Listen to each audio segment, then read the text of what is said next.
सभी को नमस्कार। हम कर रहे थे राष्ट्रीय आय की गणना के न्यूमेरिकल की शुरुआत। पिछले टॉपिक में हमने थ्योरी शुरू की थी। हमने 3 कॉन्सेप्ट किए थे, याद कीजिए। मध्यवर्ती उपभोग, अचल पूंजी का उपभोग और शुद्ध अप्रत्यक्ष कर। इन 3 अक्षरों को हम समझ चुके थे। आज नेक्स्ट चीज़ आती है कर्मचारियों का पारिश्रमिक।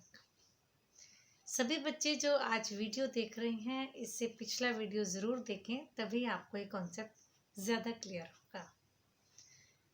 आज हम कर रहे हैं नेक्स्ट कॉन्सेप्ट, कर्मचारियों का पारिश्रमिक। कर्मचारियों का पारिश्रमिक किसे कहते हैं? कर्मचारियों को उनके शारीरिक और मानसिक कार्य के लिए जो कुछ मिलता है उसे कर्मचारियों का पारिश्रमिक कहते हैं। इसमें क्या क्या शामिल है? इसमें शामिल है मजदूरी और वेतन, सामाजिक सुरक्षा में मालिकों का अंशदान, सेवानिवृत्तों की पेंशन। मजदूरी और वेतन जो है, इसके भी 2 भाग हैं। मौद्रिक भी हो सकती है मजदूरी और वेतन, और वास्तविक भी हो सकती है, यानी मुद्रा के रूप में भी मिल सकती है, वस्तु और सेवा के रूप में भी मिल सकती है। जैसे नवोदय के कर्मचारी हम लोग हैं, हमें मौद्रिक आय भी मिलती है और हमें मुफ्त भोजन मिलता है, मुफ्त क्वार्टर मिलता है। तो ये कौन सी आय है हमारी? जो मुफ्त क्वार्टर वाली आय है या मुफ्त भोजन वाली, वो हमारी वस्तु और सेवा के रूप में आय है, और जो हमें पैसा मिला वो हमारी मौद्रिक आय है। इसी तरह से सेनानी लोग होते हैं, सेना में जो लोग होते हैं उनको भी ऐसे आय मिलती है ना, मौद्रिक आय भी मिलती है और वस्तुएं और सेवाएं भी मिलती हैं। तो जो मजदूरी और वेतन है उसके 2 भाग हैं, मौद्रिक मजदूरी व वेतन और वस्तु व सेवा के रूप में वेतन या मजदूरी। ठीक है, वस्तु व सेवा के रूप में मजदूरी। नेक्स्ट आता है सामाजिक सुरक्षा में मालिकों का अंशदान। सामाजिक सुरक्षा में मालिकों का अंशदान में क्या क्या शामिल है? जैसे जो मालिक होता है, यानी जो एम्प्लॉयर है, वो अपने कर्मचारियों को सामाजिक सुरक्षा प्रदान करता है। जैसे बीमारी के समय में बीमार होते हैं हम लोग, हम दवाई लेके आते हैं, हम स्कूल में बिल सबमिट करते हैं तो हमें पैसा मिल जाता है।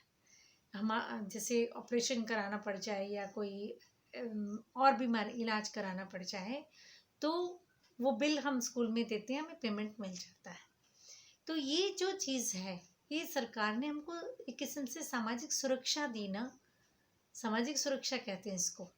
ठीक, दुर्घटना हो जाए, बीमारी हो जाए, तो जो भी मुआवजा मिलता है उसको हम सामाजिक सुरक्षा में मालिकों का अंशदान कहते हैं। सब बच्चे यहाँ पे एक चीज़ ध्यान रखें, सामाजिक सुरक्षा में मालिकों का अंशदान अक्षर लिखा हो तो वो इकोनॉमिक्स में यूज़ होगा। सामाजिक सुरक्षा में कर्मचारियों का अंशदान लिखा हो तो यूज़ नहीं होगा। कर्मचारियों के अंशदान का मतलब क्या है?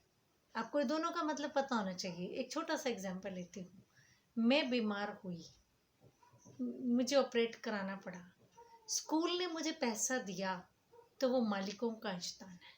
मेरे मालिक ने मुझे दिया है, यानी मेरे एम्प्लॉयर ने मुझे दिया है, वो मेरी आय है। और दूसरी चीज़, अगर मैंने पैसे जोड़ लिए, मान लेते हैं जोड़ लिए कि मैं बीमार पड़ूंगी ना तो इनमें से खर्च कर लूँगी, तो ये जो मैंने अपनी बीमारी के लिए सुरक्षा रखी, तो ये जो सुरक्षा है ना, ये तो मैंने रखी ना, तो ये मेरी आय थोड़ी ही है, ये मुझे एम्प्लॉयर ने थोड़े दिया, ये तो मैंने अपनी आय में से जोड़ लिया।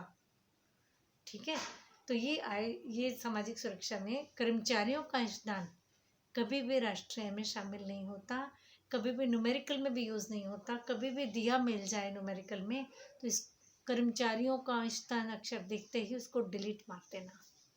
ठीक है, मालिकों का अंशदान यूज़ होता है। ठीक है, एम्प्लॉयर का यूज़ होता है, एम्प्लॉई का यूज़ नहीं होता। ठीक, तीसरा आता है सेवानिवृत्तों की पेंशन। जो लोग हम काम करते हैं, जो लोग भी, हमारे नवोदय समिति में पेंशन नहीं है, लेकिन अधिकतर लोग जो काम करते हैं उनको पेंशन मिलती है। उस पेंशन को भी हम क्या कहते हैं, हमारी आय ही काउंट करते हैं, है ना। जिनको पेंशन नहीं मिलती उनको ग्रेच्युटी और वो सीपीएफ कटता है, वो आप आगे जाके डिटेल में भी इन चीज़ों को पढ़ेंगे। तो जो सेवानिवृत्तों की पेंशन है वो क्यों मिली?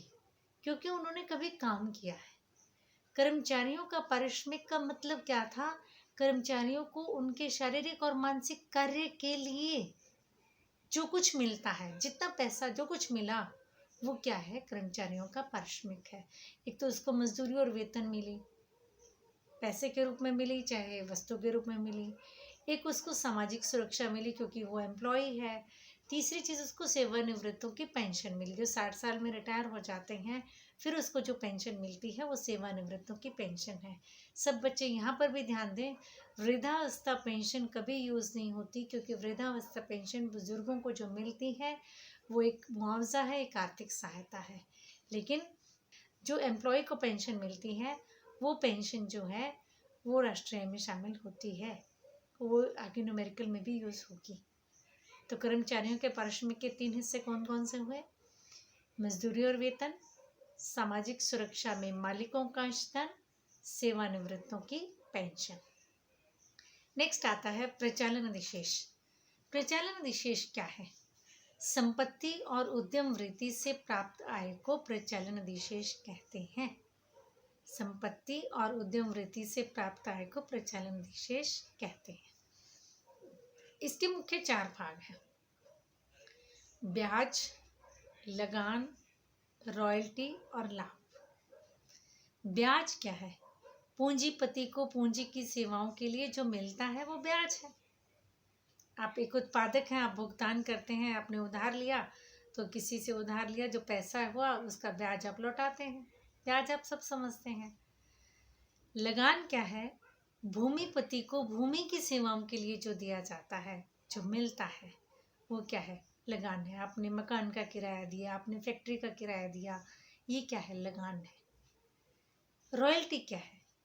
खनन और उत्खनन से जमीन के भीतर जो आय मिलती है, जमीन से खनिज निकलते हैं, खनन और उत्खनन से आय को हम रॉयल्टी कहते हैं। लाभ क्या है? उद्यम वृत्ति, उद्यमी जो होता है वो रिस्क लेकर काम करता है, उसका उत्पादन बिक भी सकता है, नहीं भी बिक सकता। एंटरप्रेन्योर जो है वो सारे संसाधनों को जुटाता है और उत्पादन करता है। मैंने आपको शुरू में कहा, आप मान के चलिए आप उत्पादक हैं, आप बताइए, आप रिस्क लेकर उत्पादन करते हैं ना, कि आपने सारे संसाधन जुटाए, श्रमिकों को जुटाया, कच्चा माल खरीदा, आपने मशीनें लगाई, पूंजी पे खर्च किया, भूमि पे खर्च किया, और आपका रिस्क है ना, आपको प्रॉफिट हो या लॉस हो, जो आपको आय मिलती है ना, जो प्रॉफिट होता है, जो पैसा मिलता है, उसको लाभ नाम से पुकारा जाता है। उद्यमी को उद्यम वृत्ति से प्राप्त आय को लाभ नाम से पुकारा जाता है। लाभ के 3 भाग हैं: लाभांश, अवितरित लाभ, लाभ कर। लाभांश क्या है? मान लीजिए आप 4 लोगों ने मिलकर फैक्ट्री खोली, 10 लोगों ने मिलकर फैक्ट्री खोली, तो लाभ का वो हिस्सा जो साझेदारों में बांट लिया जाता है वो लाभांश है। ठीक है, लाभ का वो हिस्सा जो साझेदारों में बांट लिया जाता है। लाभ कर क्या है? लाभ पर जो टैक्स लगा वो लाभ कर है, इसको निगम कर नाम से भी पुकारा जाता है। अवितरित लाभ क्या है? लाभ का वो हिस्सा जो भविष्य की अनिश्चितताओं के लिए रख लिया जाता है, कि कल को उत्पादन ना बिके या कोई मशीन खराब हो जाए तो उत्पादक कुछ पैसा अपने प्रॉफिट का रख लेते हैं, इसको अवितरित लाभ कहते हैं। मान लीजिए आपकी फैक्ट्री में 20 लाख रुपए का आपको लाभ हुआ, आप 4 लोग काम कर रहे थे, आपने 10 लाख तो आपस में बांट लिए महीने के, है ना, 20 में से 10 बांट लिए। मान लीजिए 2 लाख आपने टैक्स के रूप में पे कर दिया, मान लीजिए बाकी बचा 8 लाख, तो 8 लाख आपने भविष्य के लिए रख लिया कि कल को हमारा माल बिके ना बिके, एडवांस पेमेंट करनी पड़ जाए, तो भविष्य की अनिश्चितताओं के लिए जो रख लिया जाता है उसे अवितरित लाभ कहते हैं। लास्ट आता है मिश्रित आय। अगर कोई व्यक्ति अपनी ही भूमि, अपना ही श्रम, अपनी ही पूंजी लगाकर उत्पादन करता है तो उसकी आय को मिश्रित आय कहते हैं। स्वनियोजितों की आय मिश्रित आय होती है। आपने दूसरी बुक में भी पढ़ेंगे आप स्वनियोजित व्यक्ति।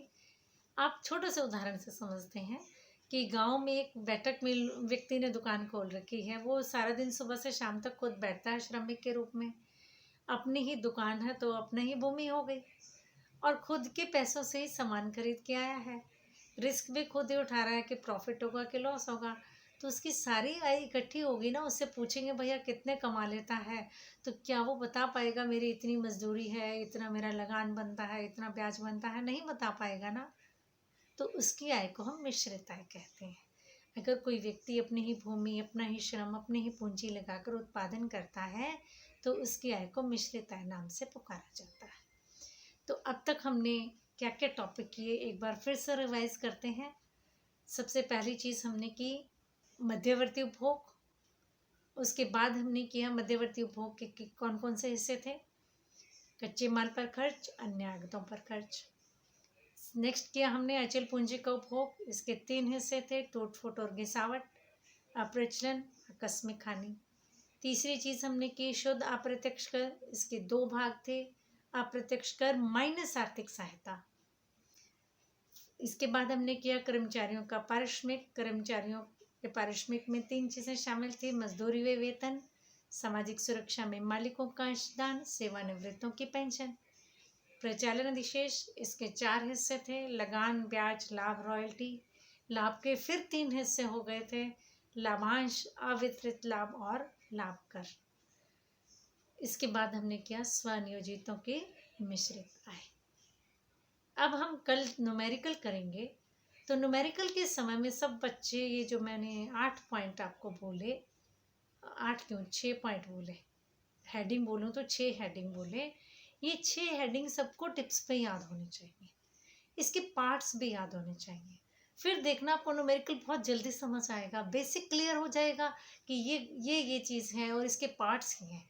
पार्ट्स रटे हुए हों हमेशा। पूरे न्यूमेरिकल करते समय आपको एक एक चीज़ के पार्ट्स, जैसे ही मैं कहूँ प्रचालन विशेष, प्रचालन विशेष अक्षर नहीं दिया हुआ तो तुरंत याद होना चाहिए, लगान, ब्याज, लाभ, रॉयल्टी।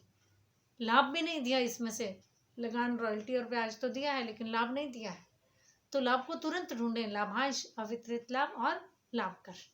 यानी आपको सारे पॉइंट्स आपको तुरंत याद होने चाहिए, तो आपको न्यूमेरिकल अच्छे से आ जाएंगे। अभी तक आपको सारे कॉन्सेप्ट्स के मीनिंग पता चल गए कि ये चीज़ ये होती है।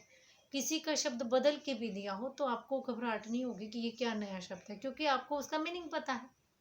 ठीक है, क्लियर। फिर कल मिलते हैं न्यूमेरिकल के लिए।